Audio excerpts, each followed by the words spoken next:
ध्यानाभ्यास के लिए कृपया अपने नेत्रों को बंद कर लीजिए। आपकी वस्तु बाहर नहीं है। हर पदार्थ स्वयं अपना स्वामी है, वह पर का स्वामी नहीं है। आपका पदार्थ आपके सिर से पैरों तक है। शरीराकार होने से वह भी शरीर है। अमूर्त है किंतु मूर्त में मिला हुआ है, और मूर्त में मिले होने से ही नाना उत्पात हो रहा है।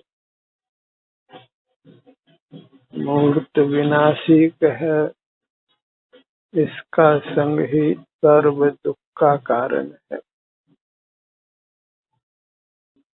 हम केवल स्थूल मूर्त काय से ही नहीं बंधे हैं, इसमें सूक्ष्म कारमण काय भी है और सूक्ष्म तेजस काय भी है। इस प्रकार हम 3 मूर्त कायों से बंधे हैं। हमारी अमूर्त काया कारमण तेजस और दारिक 3 मूर्त कायों से बंधी है। 3 बंधनों में हम जकड़े हुए हैं। उस बंधन को मुक्त नहीं करके हम बाहर में आमोद प्रमोद कर रहे हैं, जगत से व्यवहार कर रहे हैं।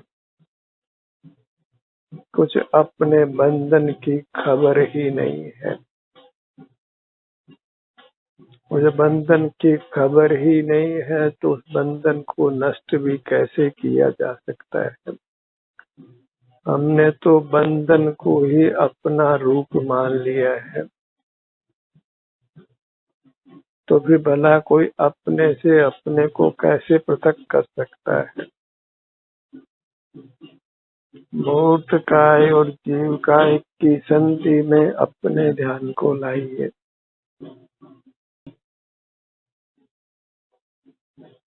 यह ध्यान ही इस संधि को तोड़ने में समर्थ है।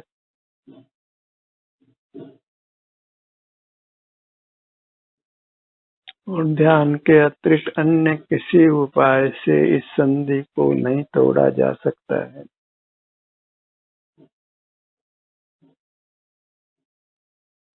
कोई आत्मघात करे तो केवल स्थूल मूर्त काय से मुक्त होता है। सूक्ष्म कारमण काय और तेजस काय से मुक्त नहीं होता है। और वह आत्मघात तो दुर्गति का हेतु है, क्योंकि मूर्त शरीर के घात के साथ अपनी अमूर्त काया का भी घात होता है। वह महान हिंसा है। तो ध्यान के उपाय के द्वारा ही हमको अपने अमूर्त काय को मूर्त काय से पृथक करना है। सबसे प्रथम तो यह निर्णय करना है कि हमारा भी अपना शरीर है, वह अमूर्त है और वह हमारा स्वरूप है। जब अपने स्वरूप को पहचाने तब ही हम उसमें लीनता कर सकते हैं। बिना जानी वस्तु में लीनता करना संभव नहीं है। तो सर्वप्रथम अंतर्दृष्टि कर अपने अमूर्त शरीर को पहचानिए। बंद नेत्रों से भी हमको ये अनुभव होता है कि सिर से पैरों तक ये मैं हूँ, क्योंकि यहाँ आराम वेदना का अनुभव होता है, इसके परे नहीं होता है। जहाँ जहाँ आराम वेदना का अनुभव होता है वहाँ वहाँ मैं हूँ। इस प्रकार इस लक्षण से अपने को पहचानिए, और वही हमारा सम्यक लक्षण है। क्योंकि जीव कभी भी आराम वेदना के बिना नहीं रहता है। उसके शरीर में आराम हो या वेदना हो, या बहिर्मुख होने पर वैश्विक सुख या दुख हो, सुख गुण का परिणाम जीव में सदा पाया जाता है और वही उसका यथार्थ लक्षण है, क्योंकि वह उसका स्वभाव है। स्वभाव ही वस्तु का लक्षण माने जाने योग्य है। तो अपना लक्षण सुख है, सुख गुण की अवस्था है, और लक्षण से लक्ष्य तक पहुंचना है। जहाँ जहाँ आराम वेदना है, वहाँ वहाँ हमको अपने ध्यान को ले जाना है। इस प्रकार हम अपनी उपलब्धि करते हैं। जो पदार्थ अपने नहीं है उनको छोड़कर जो वस्तु अपनी है उसको अपनाते हैं, और यही न्याय संगत है। इंद्रियां पर की ग्राहक है, हमारा इंद्रिय ज्ञान परग्राही है, सो अपराधी है। इंद्रिय ज्ञान के समान कोई अपराध नहीं है, कोई पाप नहीं है, क्योंकि वह परग्राहक है। अमूर्त वस्तु तो ज्ञान का विषय बनती नहीं है। ज्ञान का विषय तो मूर्त पदार्थ बनते हैं, या फिर ज्ञान से हम विचार करते हैं, स्मरण करते हैं, पर अपना अनुभव ज्ञान से नहीं होता है।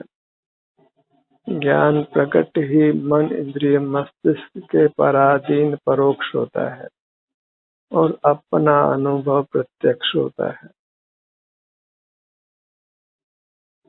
और स्वाधीनता से होता है। उसी से हम स्वाधीन होते हैं। स्वाधीन कर्म ही करना योग्य है, अर्थात अपनी वस्तु को स्वाधीनता से भोगना ही योग्य है, और पर वस्तुओं को तो मूर्त इंद्रियों आदि की पराधीनता से ही भोगते हैं। एक तो पर को भोगते हैं और दूसरा पराधीनता से भोगते हैं। तो ये करेला और नीम चढ़ा जैसा काम है। उसी से हम संसार में परिभ्रमण करते हैं। मनुष्य तो कदाचित होते हैं, नहीं तो कीड़े मकोड़े बनकर रहते हैं, और कीड़े मकोड़े भी कदाचित होते हैं, अन्यथा तो वनस्पति में ही दीर्घ काल व्यतीत करते हैं। और ये सिद्ध ही है कि लोक में सर्वाधिक वनस्पति कायिक जीव है, जो निरंतर मूर्छा में ही रहते हैं, अचेतन समान होते हैं। उनमें सुख दुख का परिणाम होता वह भी उनके शरीर से बाधित नहीं होता है। अपनी मूर्त ही अपनी है, अर्थात इस उद्गल काय में जो अपनी जीव काय है वही अपनी है। काय कहे, शरीर कहे, पिंड कहे, देह कहे, तन कहे, वह सब अमूर्त है और चेतन है, वही अपना है। उसी को यदि हम भोगते हैं तो फिर संसार का अंत आ जाता है, क्योंकि हम ईमानदार हो गए। जो बेईमान है वही संसार में रुकता है, और जो ईमानदार हो जाता है वह संसार सागर को पार कर लेता है। तो हम चूंकि सुख स्वभावी हैं इसलिए भोगता है, सुख दुख को भोगते हैं। और वह पर के लक्ष्य से भोगते हैं तो अपराधी होते हैं, परग्राहक होने से अपराधी होते हैं, और स्वलक्ष्य में हम निरपराध होते हैं, और निरपराध को कोई सजा देता नहीं है, अचेतन कर्म भी सजा देता नहीं है। तो मोक्ष की कामना है तो निरपराध बनिए, अपनी आराधना सहित रहिए। अपनी आराधना अर्थात अपनी अमूर्त काय की आराधना, अमूर्त शरीर की आराधना, और वह आराधना बस इसके सन्मुख रहने रूप है, और इसी में जो सुख की स्थिति है उसके आस्वादन रूप है।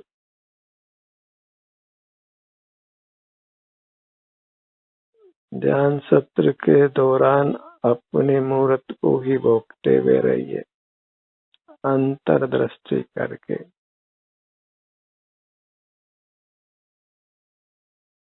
ईमानदार बनिए, बी ऑनेस्ट। इंद्रिय ज्ञान डिसऑनेस्ट है, बेईमान है, और बेईमान को नियम से दंड मिलता है। बाहर मिले या ना मिले, पर यहाँ तो कर्म हमें बांध कर दंड देता है। क्योंकि हम मूर्त के ग्राहक होते हैं, तो कुदरत में ऐसी व्यवस्था है कि वह मूर्त हमको चेतन नहीं होते हुए भी वह दंड देता है, अर्थात हमारे साथ बंधता है, उससे हमारा सुख आवृत होता है, ढकता है, प्रकट नहीं होता है। तो इस मूर्त से दूर ही रहना है, क्यों जगत में कोई शत्रु है वस्तु रूप से तो ये मूर्त है, जिसको शास्त्रीय भाषा में पुद्गल कहते हैं। क्योंकि वह परस्पर मिलता है, बिछुड़ता है, तो पूर्ण गलन से उसको पुद्गल संज्ञा है। तो इस मूर्त से दूरी बनाना है, डिस्टेंसिंग कीजिए, अपने निकट रहना है। खुली आंखों से डिस्टेंस मेंटेन करना बहुत कठिन है, क्योंकि खुली आंखों से राग उपजता है,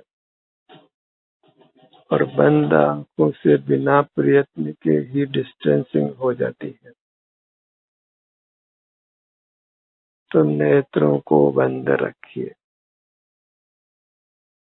और अपने शरीर को ही भोगते हुए रहिए।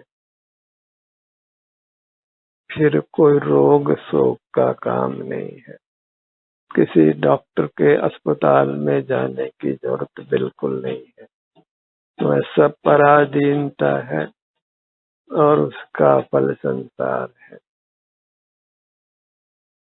तीव्र वेदना हो, हम उसको सहन करने में कमजोर हो, तो कभी कदाचित योग्य चिकित्सा ली जा सकती है, अन्यथा जहाँ तक संभव हो बाह्य पदार्थ का सेवन नहीं करना है,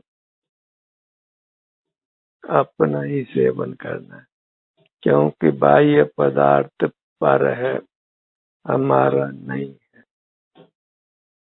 जो धन हम लोग में कमाते हैं वह सब पर की कमाई है, अपनी कमाई नहीं है, अपनी कमाई है। क्योंकि धन कमाने में हम बहिर्मुख रहते हैं, तो अपने सुख को गंवाते हैं। लक्ष्मी के अर्जन में चेतन लक्ष्मी नष्ट होती है, जो परमार्थ लक्ष्मी है। हमने अचेतन लक्ष्मी को स्वीकार किया और चेतन लक्ष्मी को बुला दिया, इसी वजह से हम नाना दुखों को भोग रहे हैं। प्रश्न तो यह है कि कब तक दुख भोगना है। जब आप अंतर्दृष्टि करते हैं, अपनी वस्तु को ग्रहण करते हैं, तो फिर आपके पास रोग नहीं आ सकता है, कोई दुख नहीं आ सकता है। यह एक स्वाधीन उपाय है और उससे आप आत्यंतिक स्वास्थ्य और सुख पाते हैं और स्थायी रूप से पाते हैं। अपने ध्यान को अपने मुखमंडल पर लाइए।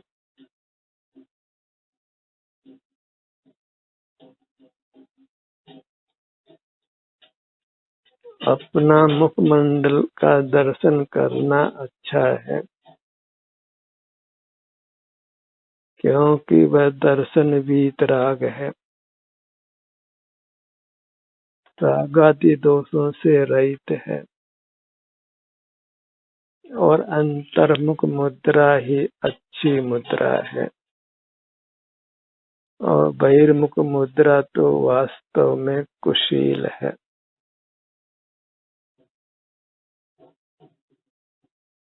उसमें चोरी का दोष है, क्योंकि उससे हम पर के ग्राहक होते हैं।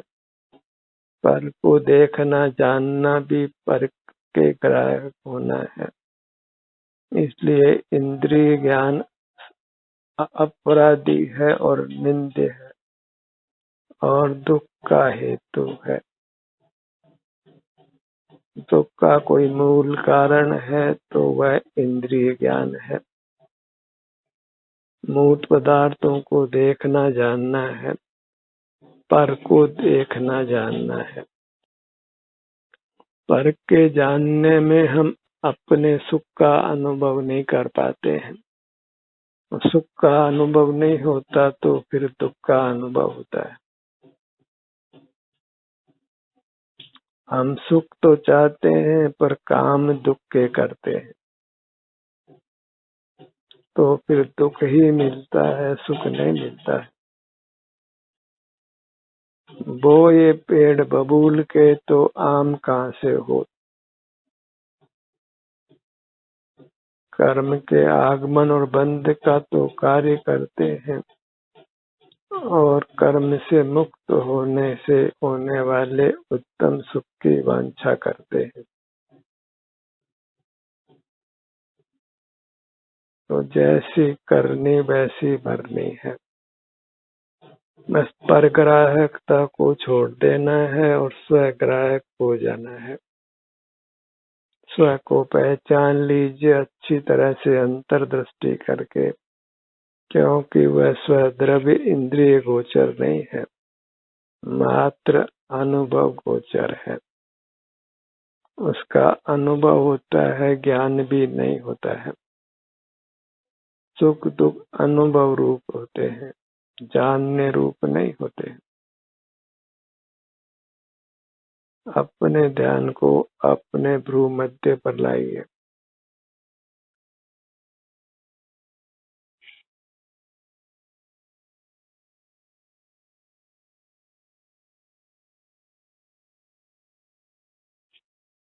भूतकाल में हर भाग पर ध्यान लगाते हुए जीव परमात्मा हो गए हैं। उन्होंने केवल सुख को पा लिया है।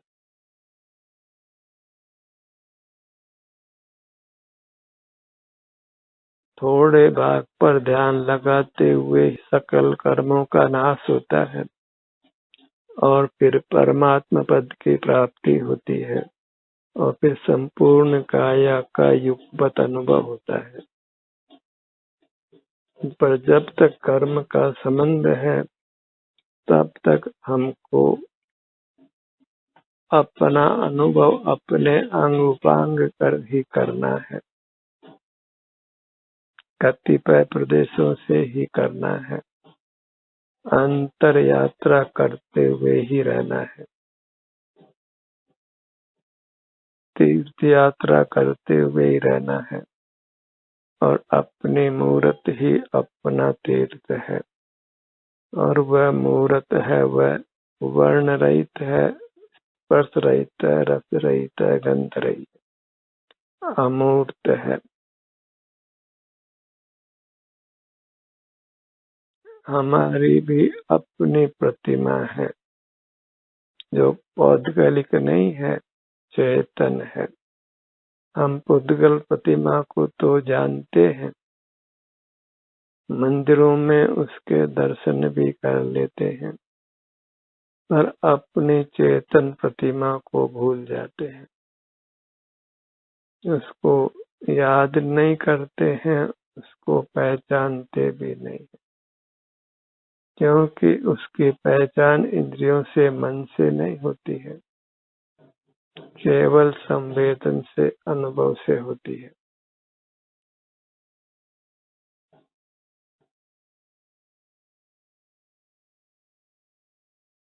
अपने ध्यान को अपने दोनों कानों पर लाइए।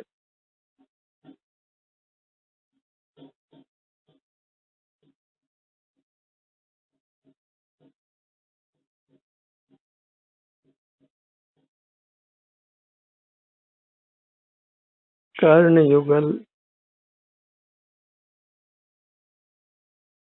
ऐसी कल्पना कीजिए कि मूर्त कर्ण नहीं है, पर उसी आकार अपने अमूर्त कर्ण है।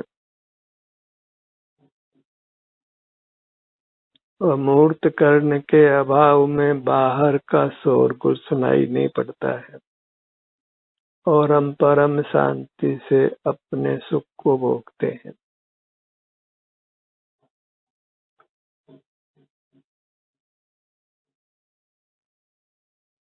अपने ध्यान को अपनी नासिका पर लाइए, अमूर्त नासिका पर। मूर्त नासिका से हम दुर्गंध सुगंध को जानते हैं और दुर्गंध सुगंध दोनों को ही जानना योग्य नहीं है, क्योंकि दोनों ही पुद्गल के धर्म हैं।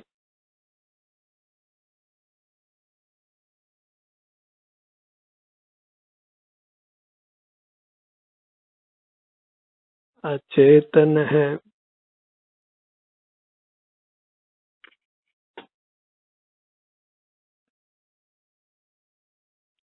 अपना हर भाग केवल सुख स्वभावी है। इसी की उपेक्षा करने से अपने शरीर में रोग होता है, वेदना होती है। तो उस रोग से, वेदना से हमको अपने आप को बचाना है, अपनी रक्षा करना है। वही अहिंसा नामक परम धर्म है। अपने सन्मुख रहकर अपने दुखों से रक्षा करिए। इस महान अहिंसा धर्म को अपना लीजिए और बहिर्मुख रहकर हम अपने सुख की हिंसा करते हैं और हिंसा के समान दूसरा कोई पाप नहीं है। अपने ध्यान को अपने मुख पर लाइए,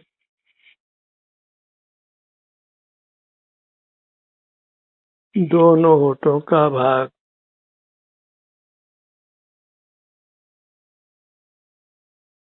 अपनी अमूर्त चेतन मूर्त ही प्यारी है,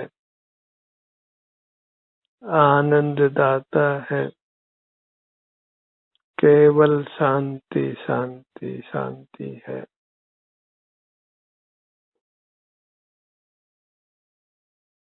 इसीलिए जीवों के नाम शांति सागर, शांति स्वरूप, सुख सागर, आनंद आदि रखने की पद्धति है। ये सब भाववाचक नाम है। चेतन, चेतना ऐसे नाम सब भाववाचक हैं। वे सब जीव के शुद्ध स्वरूप को दर्शाते हैं। अपने ध्यान को मुख के भीतर लाइए, दंत पंक्ति, जिह्वा, तालु, ठुड्डी, दोनों गाल, पूरा मुखमंडल, कंठ पर आइए। आपकी परीक्षा इसी बात पर है कि आप सत्र के दौरान अपने सन्मुख रहते हैं, अपनी जीव वस्तु का ही संवेदन करते हैं, अन्य कार्यों से निवृत्त रहते हैं। यद्यपि यह प्रथम अवस्था में कठिन है, पर इसके अलावा सुख का दूसरा कोई उपाय नहीं है।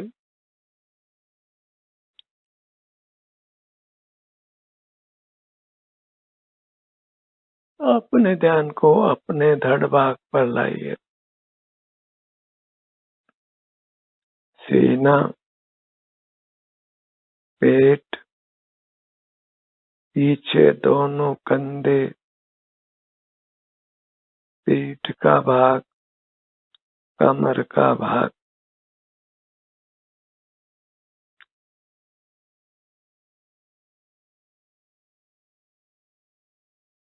दाहिना पैर,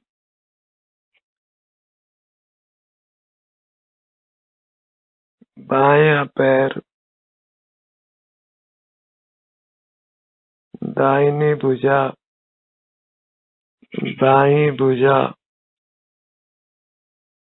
यदि थोड़ा भी समय हम अपने ग्राहक होते हैं, अपने स्वरूप को भोगते हैं, जो सिर से पैरों तक है और अमूर्त है, केवल संवेदन गम्य है, उसी के सन्मुख ठहरते हैं, तो फिर संसार का किनारा पा लेते हैं।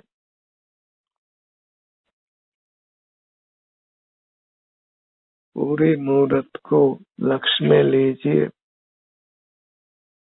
ये परमात्मा स्वरूप है, इसलिए इसको मन ही मन नमन करिए।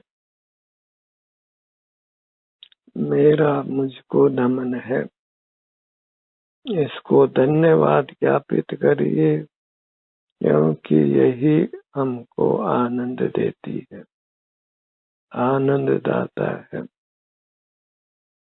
ध्यान का ये सत्र यही समाप्त होता है। आपकी सहभागिता के लिए धन्यवाद।